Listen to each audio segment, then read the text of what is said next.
Police का behaviour वहाँ से गलत हुआ है।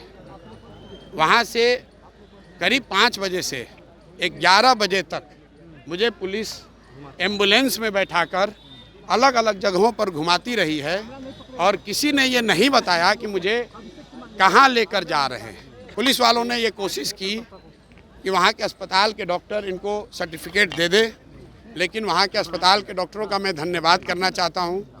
उन्होंने गैर कानूनी कोई भी सर्टिफिकेट देने से इनकार कर दिया। CDGM उन्होंने मुझे बेल दी है, लेकिन उस बेल में एक बात लिखी हुई है कि आप फिर से ऐसा कोई गलत काम नहीं करेंगे। शब्द मेरे दूसरे हैं, लेकिन उसका मोटिव यही है। इसलिए मैंने उस बेल को रिजेक्ट कर दिया है। मैंने जेल जाना स्वीकार किया है। अगर बिहार में युवाओं को, महिलाओं पर लाठी चलाना जायज़ है और उसके खिलाफ आवाज़ उठाना क्राइम है, तो हम उस जुर्म को स्वीकार करते हैं और जेल जाने के लिए तैयार हैं। मेरा जो अनशन 5 दिन से चल रहा है उसमें कोई परिवर्तन नहीं होगा। मैं पिछले 5 दिन से सिर्फ पानी पर हूँ और आगे भी जब तक सरकार इसका रास्ता नहीं निकालेगी, जेल में भी मैं सिर्फ और सिर्फ पानी पर ही रहूँगा। नमस्कार, आप देख रहे हैं सिटी पोस्ट लाइव और मैं हूँ आपके साथ हर्षिता प्रताप सिंह। प्रशांत किशोर ने अब अपनी गिरफ्तारी, अपनी जमानत को लेकर बड़ा बयान दिया है। पूरे मामले को लेकर आज उनका पहला बयान सामने आया है और काफ़ी कुछ कहते नजर आए हैं प्रशांत किशोर। अपनी जमानत को लेकर, उन्हें जो थप्पड़ मारा गया उसको लेकर तमाम बातों का सच जनता के सामने रखते नजर आए और ये भी बताया कि उन्होंने जमानत स्वीकार क्यों नहीं की, जेल जाना स्वीकार क्यों कर लिया। प्रशांत किशोर बताते नजर आए कि उनसे कहा गया था कि वो एक बॉन्ड पर साइन करे कि वो दोबारा धरना प्रदर्शन नहीं करेंगे, लेकिन प्रशांत किशोर ने अपने बड़े बयान में साफ कहा कि हम इस लड़ाई को रुकने नहीं देंगे, इसीलिए हमने ऐसे किसी भी शर्त को नहीं माना और जेल जाना स्वीकार कर लिया है। तो पूरे मामले में आज पहला बयान प्रशांत किशोर का, साथ ही साथ लगातार जो खबर सामने आ रही थी कि पुलिस के द्वारा प्रशांत किशोर को थप्पड़ मारा गया है, उसका सच भी बताते नजर आए और पुलिस को लेकर कहा कि उन्होंने ऐसा कुछ नहीं किया था। केवल एक साथी जो प्रशांत किशोर को रोकने की कोशिश कर रहे थे कि पुलिस उन्हें उठाकर वहां से न ले जाए, उन्हें रोकने के लिए, उन्हें हटाने के लिए पुलिस ने हाथ उठाया था, लेकिन थप्पड़ मारने वाली बात को गलत बताते नजर आए हैं प्रशांत किशोर।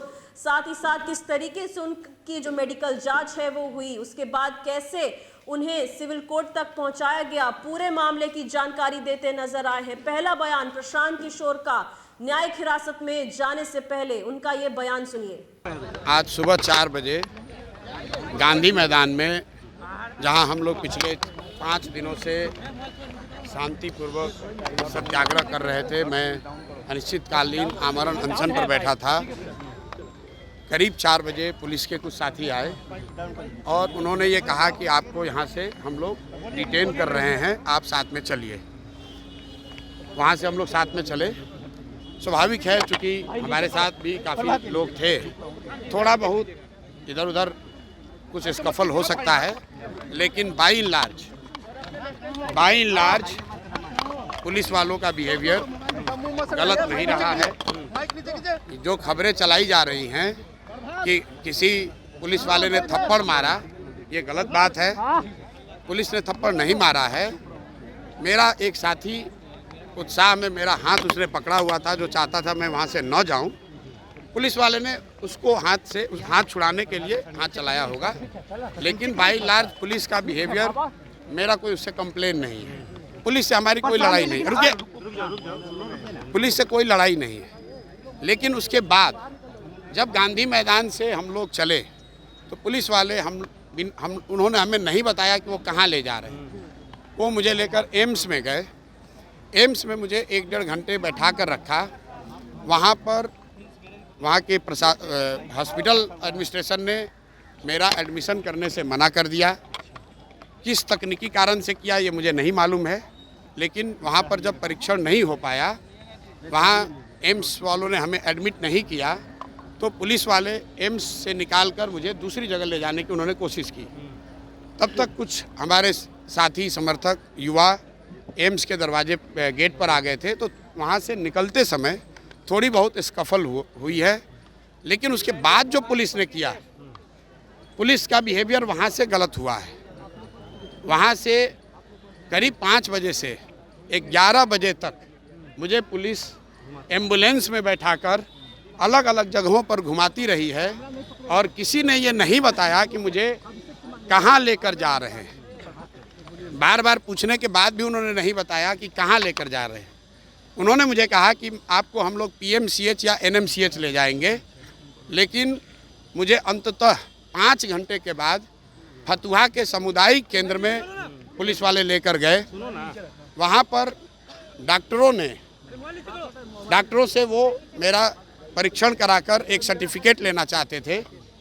मैंने डॉक्टरों को बताया कि मैं इसके लिए अपना कंसेंट नहीं दे रहा हूँ, इसलिए नहीं दे रहा हूँ कि मैं कोई गैर कानूनी काम नहीं कर रहा था और पुलिस मुझे यहाँ पकड़ कर लाई है और मैं पिछले 5 दिनों से अनशन पर हूँ, तो मैं परीक्षण की इजाज़त नहीं देता हूँ।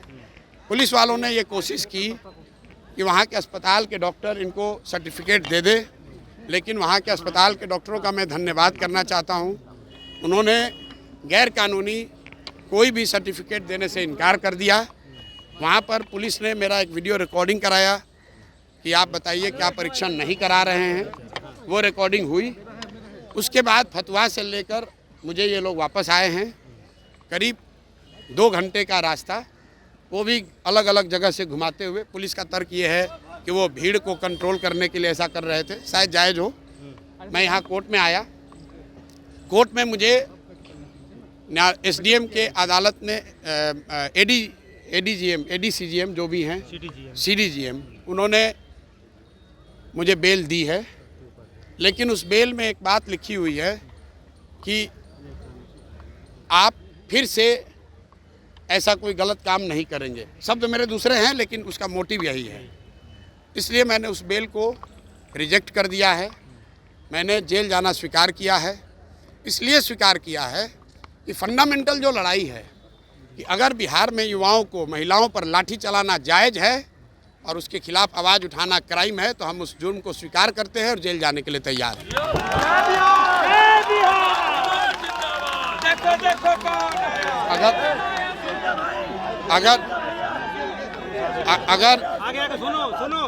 अगर गांधी मैदान में जो एक पब्लिक प्रॉपर्टी है, वहाँ जाकर अपनी मन की बात रखना, जिस बिहार में गांधी ने सत्याग्रह की शुरुआत की, उस बिहार में सत्याग्रह करना अगर गुनाह है तो हमें वो गुनाह करना मंजूर है। और इसीलिए मैंने बेल, न्यायालय का पूरा सम्मान है, न्यायालय का सम्मान है, जिन्होंने मुझे बेल दिया है, मैं उनको धन्यवाद देता हूँ। लेकिन ये मेरे लड़ाई के खिलाफ है। उन युवाओं के साथ धोखा होगा जिन्होंने मेरे पर विश्वास करके अपना जान जोखिम में डाला है। तो इसलिए मैं अब जेल जाना मैंने स्वीकार किया है। और दूसरी बात, मेरा जो अनशन 5 दिन से चल रहा है उसमें कोई परिवर्तन नहीं होगा। मैं पिछले 5 दिन से सिर्फ पानी पर हूँ और आगे भी जब तक सरकार इसका रास्ता नहीं निकालेगी, जेल में भी मैं सिर्फ और सिर्फ पानी पर ही रहूँगा। ये बदलने वाला नहीं है। मेरा आपसे एक और आग्रह है, जो पुलिस वाले यहाँ हैं इनके साथ आप लोग धक्का मुक्की मत कीजिए। ये अपना ड्यूटी कर रहे हैं। इनको ये अपना आदेश ये खुद नहीं बनाते हैं। इनको ऊपर से आदेश है, भाई आपको लाठी चलाना है, तो लाठी चला रहे हैं। तो लाठी तंत्र चलाने वाले नीतीश और भाजपा की सरकार को उखाड़ कर फेंकने का अभियान है। तैयारी है ना? जरा हाथ उठाकर बोलिए जय बिहार।